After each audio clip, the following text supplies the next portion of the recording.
Hey, it's Mac. Welcome back to my YouTube channel.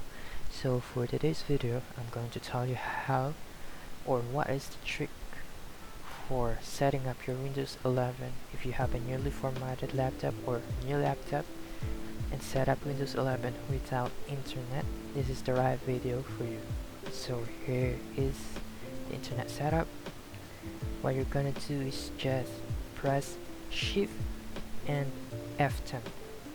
Then command prompt will show up. Just press the same time Shift and F10, your command prompt will show up, and then you're just gonna type taskmgr.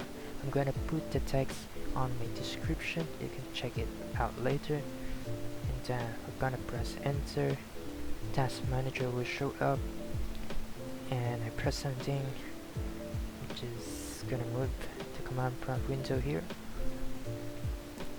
and hit more details, and then we're just going to look for network connection flow.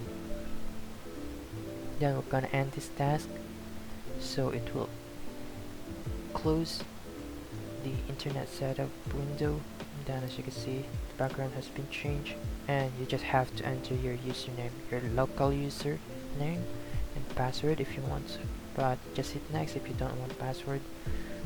And that's it, guys. Thanks for tuning in, guys.